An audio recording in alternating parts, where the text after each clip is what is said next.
Welcome to our workshop tonight. We are going to be talking about growth and success in the clothing industry. Little about ourselves. My name is Jake Amendola Reichard. I am a freshman here at Ursinus, and 2 years ago I started a clothing brand called the Coastal Factory. And currently we're in over 78 countries. I have even partnered with Champion. And here's my colleague Kevin. Kevin, tell a little about yourself. Yeah, so my name is Kevin Gonzalez. I'm a freshman here at Ursinus, and I have a sort of my own business, not really a company yet, but just I make sort of one of one clothing for people. I kind of sit down with people and work on clothing that I can make just for them, one item for them, and that nobody else has, and they get to collaborate with me on that. I've been doing that since sophomore year of high school with people throughout my high school. I'm from New York City, and just people around the city that I know and in other high schools. And yeah,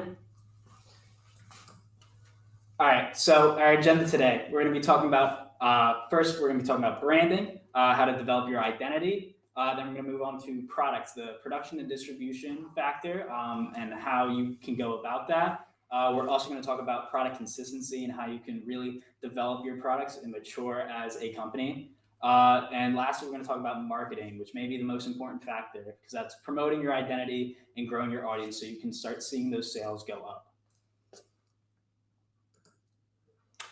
so branding. Some key information that you guys should know is that clothing is the most saturated industry, and the U.S. has the largest apparel market. So this is just to let you guys know that making a clothing company, coming up with your own brand and everything, your own idea, uh, executing it is something that is going to be difficult, but not impossible. So, some questions to ask yourself: who are you selling to? What makes your brand unique? And how do you want to be perceived? So, who are you selling to? For me, like I said, I did sell to a lot of kids in my high school and around the city. And um, yeah, how I did that was just through marketing and talking and word of mouth, and just by people seeing those, like I said, those one-of-one things, and just asking, where did you get that? How can I get something like that? What makes your brand unique? So, like I just pointed out, one of one. So the things that I did, it made it unique because you walk around and people would see it, and that was only their thing. Nowhere else in the world did people have those things, and it was something that they got to collaborate with me on. Some of the things that I did meant certain things to people because maybe it had something to do with a family member or experience that they had, and so that's what made my brand unique. And how do you want to be perceived? So I wanted to be perceived as someone who was communicative. So with all of my, well, almost all of my customers, you would sit down and have one-on-one conversations. Some people would just give me a general theme or topic, and I would go off that. But I wanted to be perceived as someone, like I said, who you could communicate with, sit down with, and work on something for you, for the customer. Lastly, with branding, it is crucial to design a good logo or logos and have a great slogan because this is how people are going to recognize your brand. These people are going to identify you and they're going to know exactly who you are. You need to be consistent with these logos. You can't throw out a bunch of different logos because it's really hard to trace something that's completely random back to your brand. So if you stay consistent with one logo that's really nice looking and aesthetically pleasing, then it can really help you.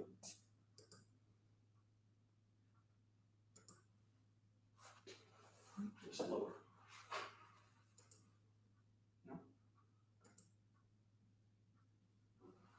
Sorry, 1 second. We're having technical difficulties. Okay, just pass me the mouse. I'll try to do it again.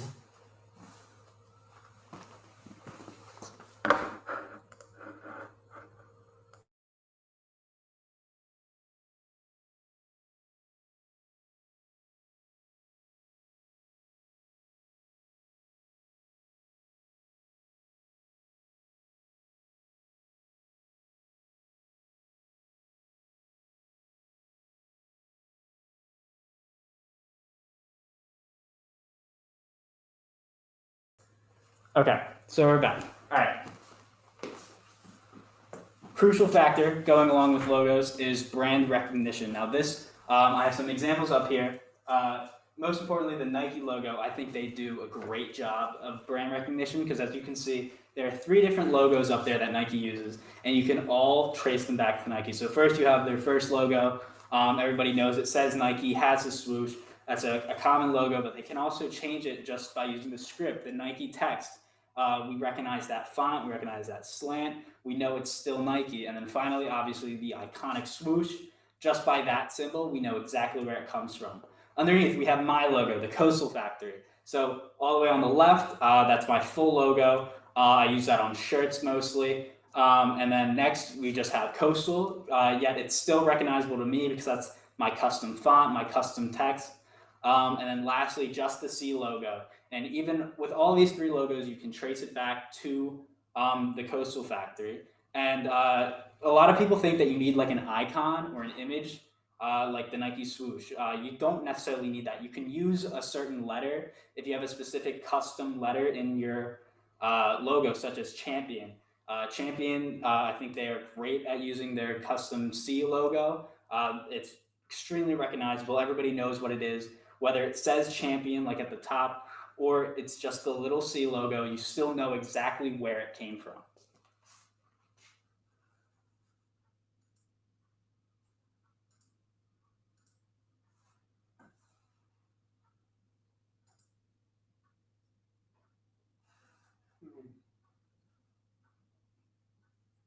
Hold on one second.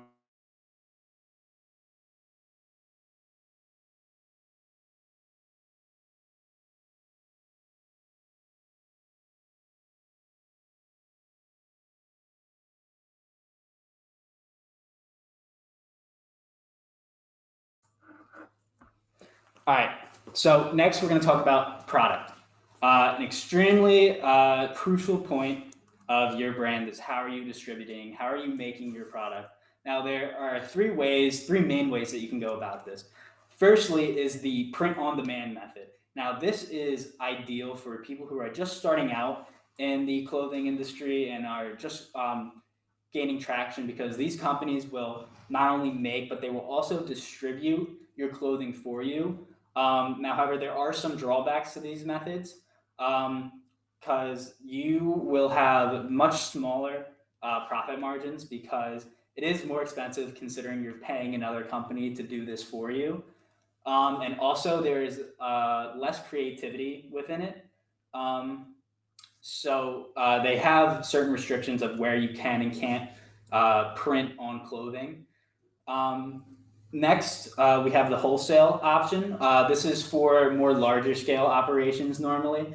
This is where you can buy your clothing in bulk and then use either a heat press, a DTG printer, or an embroidery machine or anything like that to customize them yourself. Now, this is really cheap. You get a lot more profit off of this, and most importantly, you have to distribute it yourself. This may be a drawback for some people. They may not want to ship their own materials because it's a lot of work if you're doing that yourself. And then finally, the method that may be probably the hardest, but it will definitely give your brand that uniqueness that you need in this industry, is making everything from scratch, buying fabric, sewing together your own clothes.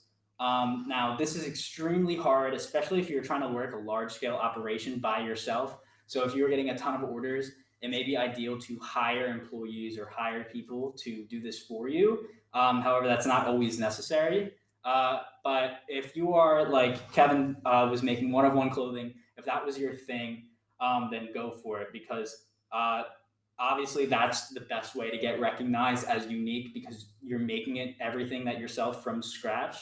So it's extremely imperative for you to get that standard to set yourself apart from.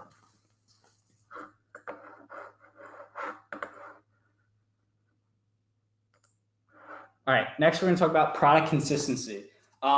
So this may not seem like a big factor, but it can actually really help you in your brand recognition. So up on the screen, we have some pictures. These are from my company. And as you can see on the left side of your screen, an example of my product consistency is I will normally have a logo on the left chest of whatever clothing I'm selling. This is something that my brand has consistently done in its 2 years. So you can always trace it back to me And that's the look that we're going for. So if you see a shirt that may just have like a regular design, but it's on the left chest, if people know about my brand and they know that I always do that, it's a great way to get that picture in their mind. On the other side, on the right, I also have another placement where I put stuff, which is on the center of the chest. And it is really important to have this consistency within your products because, like I said, it builds a lot of brand recognition, brand awareness, to the point where you can even if you have such a unique placement, whatever you put on that clothing, people can instantly identify it as your brand, which is what the ultimate goal is.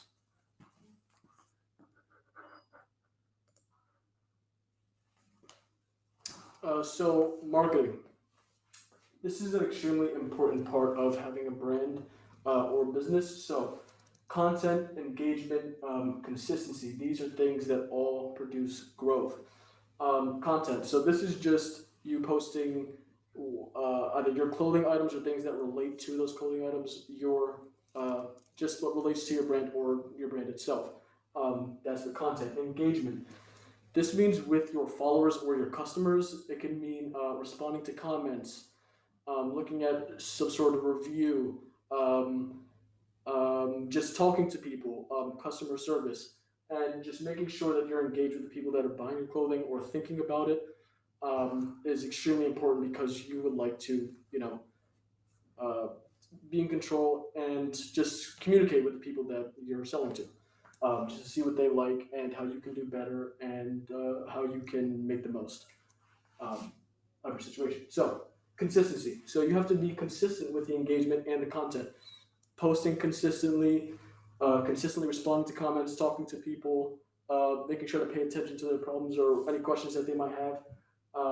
Consistency, engagement, content all lead to growth. And so that's why it's so important. And growth in social media often leads to growth in sales.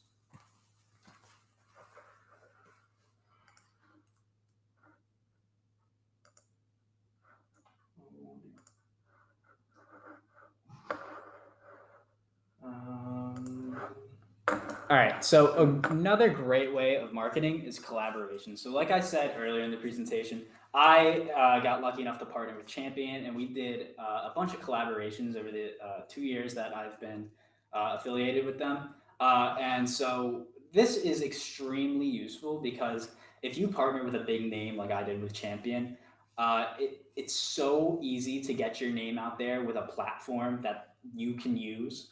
And so, how to get these collaborations is you have to reach out. It's really like 9 times out of 10, people of really big brands are not going to come down and reach out to you and ask if you want to do something. So, you need to reach out to them. You need to talk to them. And the worst thing that can happen is they say no. So, nothing really negative can happen to you.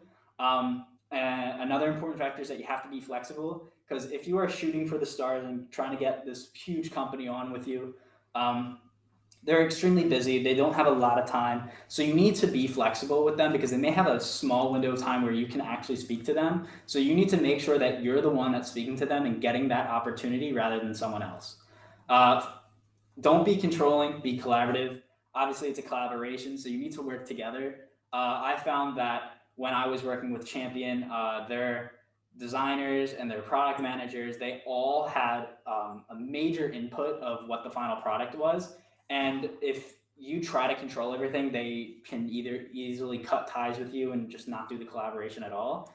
However, if you do create something with them and go through the steps that they take and try and manifest a product that will sell for both of you guys, then that's the ultimate goal because then not only are you promoting it, they're promoting it. Not only are your customers buying it, their customers are buying it. They're coming over from that platform to come to your site because they see, oh, like Champion, that's awesome. Like, I love Champion. Let's see what they have. And they see that you've worked together clearly with them. So it just makes your products much more attractive to different audiences that may be a part of a bigger company.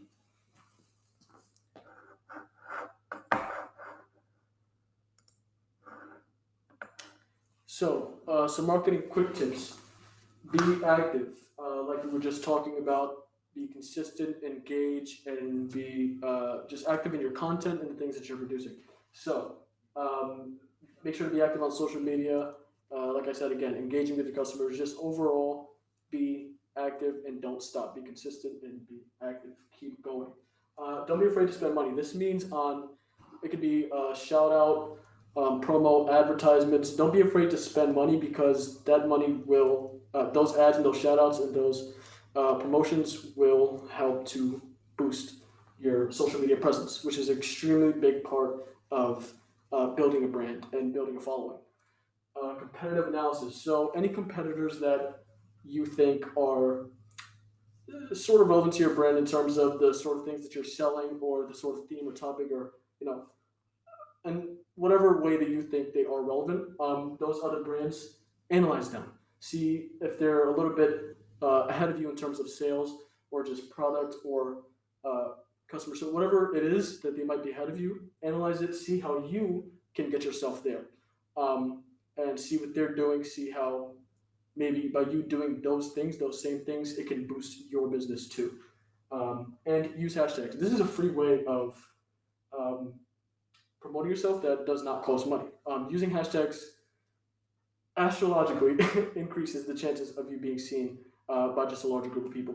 So using hashtags is extremely important, especially on something like Instagram, where a lot of people click on hashtags and use them. So yeah. All right.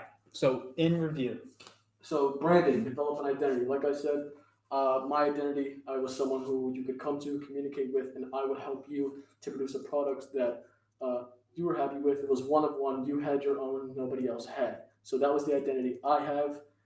Make sure to develop an identity for yourself and an identity that just suits you. Going along with branding, you need to have a good logo. You need to have a good slogan. Make it so you can break it down, have different forms of that same logo, and they can still trace it back to you.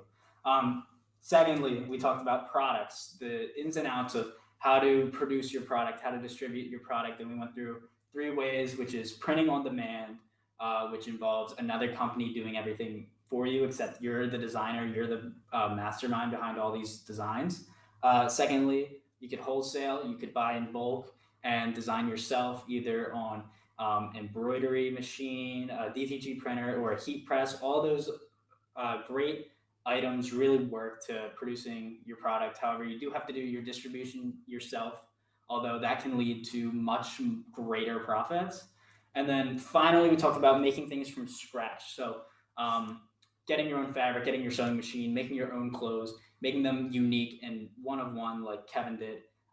That's the ultimate uniqueness, and that can really set you apart from any of your competitors because you have your product and nobody else has anything like that.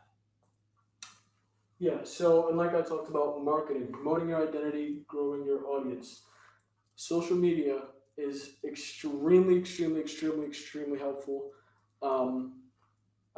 and just a big part of growing your brand and growing your company. It's such an easy way to reach out to people. It's a free way to reach out to people, and a lot of people didn't have this before. So the fact that we do have it, we need to take advantage of it, especially if you're just starting a new business, a small business. It's the best way that you can do this, get a following, engage with the community, see what they like, see what you can do to push your brand forward. So that's why marketing is so important, especially using social media. In addition to marketing, also collaborations. They're crucial. They're not a necessity, but they extremely boost your sales. My sales were really lacking before I collaborated with Champion, and ever since then, everything has gone upwards, and I've had an extremely dramatic increase of sales since I started selling Champion apparel, since I started collaborating with them. So it does not hurt to ask a company if they want to collaborate. It really has no negative effect, and if you do get that collaboration, that's awesome because then you will be able to have their platform to promote your items as well.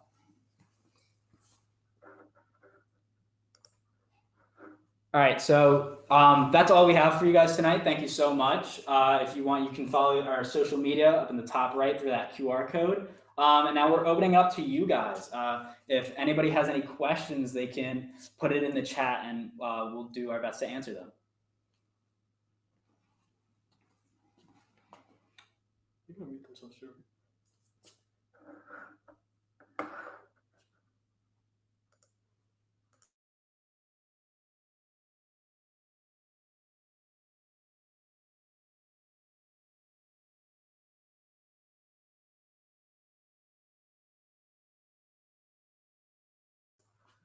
All right. So we have some questions coming in. So Drake asked, "How did I get the champion deal?" Now this was extremely hard work. So before I even started the Coastal Factory, I was working for two smaller clothing brands that I did not own them. I just was on as their design team.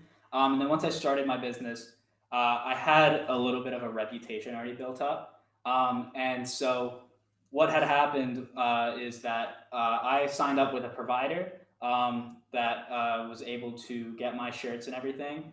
And through promoting and through everything, I started to realize, wow, like this is extremely difficult. So what I did is I went and I emailed Champion because I knew that was like the place I wanted to go. I love their clothing. I absolutely love the material and their product. So what it is, I simply just asked them. I just reached out and I showed them my portfolio. I showed them a couple of my designs, and they really liked it.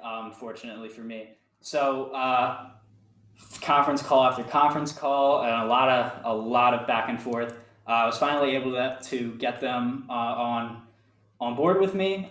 So, like I said before, it's as easy as just reaching out and asking someone, "Hey, like, do you want to collaborate?" Because if they really like what you're doing and consider they like my message, because I'm a very environmentally friendly company. They like that message. They want to get their name behind that, obviously. So it really just ask, reach out, and you'd be surprised what things can do.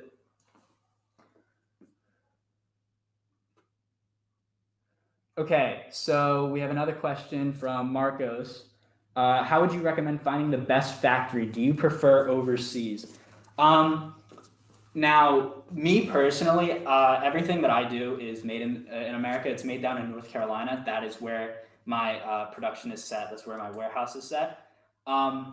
So really, it's just about what is the right fit for you at the time, because obviously it can change. So what is the best factory for like making clothing? You really just gotta ask around. I know I keep going back to this, but it's a lot of like not being afraid to go out there and ask, because there's certain companies that will definitely take you aboard. Like I was lucky enough, my provider, I'm now exclusive to them, but you can definitely get picked up by a lower level production company. Overseas obviously is cheaper, but then again the quality and some of the labor laws in there are a little funky, so it's a little hard to work around that at points. However, your profit margins are going to be much greater. So I hope that answers your question. Are your tags customized? Are your tags customized? Me personally, I have some tags that are customized, some are not. Obviously, the Champion clothing, part of the deal was that I keep their tags on. Obviously, I have their embroidered logo, but a lot of tag customization can happen if you are doing it yourself. If you want a woven tag or something like that, you can have those mass produced. And if you're doing bulk, then you can obviously sew them on yourself. That is something that you can do. It's not that hard. However, I'm not 100% positive. If I don't think printing on demand would do that. I don't think they could customize your tags. However, there definitely are some. If you find a production facility that will customize your tags, and that's great. I'm sure it's not extremely expensive towards that. So it's just about finding the right fit for you, because obviously you can find a production company that's really cheap. You may think that your profit margins are going to be great. However, they don't offer what you want as a vision. So it's more or less about what you want and trying to find that provider. How successful are seasonal collections? Now seasonal collections are extremely successful. Those are some that I use. So I just released my fall winter collection. I always do this, and you really got to time it well for when people are uh, during the season. So like do it a little bit before the season because so like I said I released it 2 weeks ago. So that's before the weather's starting to get super cold. But people are just starting to shop for winter clothing, sweatshirts, jackets, all that. So seasonal collections are extremely great. I think you just need to time it like a little bit right before when the season you're promoting starts. Also, it, if you want to promote that or more exclusivity with your product, you can take those seasonal collections off of your catalog after a certain amount of time. I know there are a lot of huge companies that do that. A lot of luxury brands do that actually, and so people look at it and they're just like, oh, like I need this, like I really like this clothing, but oh, I don't have the money right now. Maybe I'll get it later. And then they see like there won't be a later, like this runs out at a certain point of time. Then they go right ahead and do it. So your fall winter collection, say your spring summer collection, once that comes out, all your fall winter stuff that's not available anymore. That could really boost your sales and really promote the image of your brand that you're trying to present. All right, so I hope that answered your questions. We're going to open up to obviously more questions. If anybody else has anything to add, we'd love to try and answer.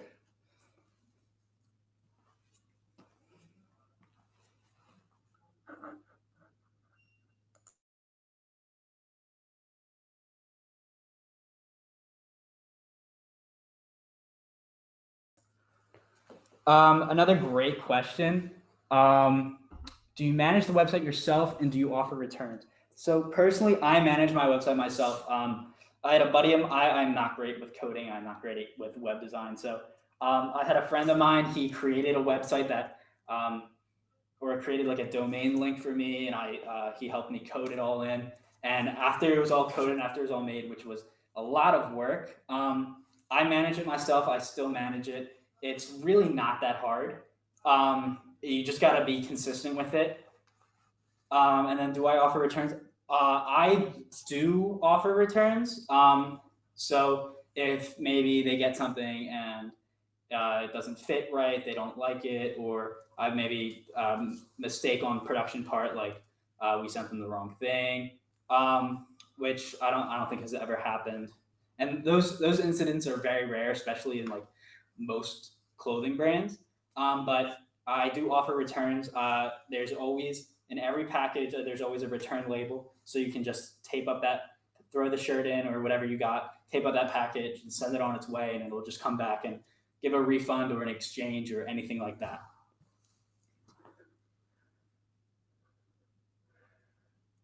All right, any more questions?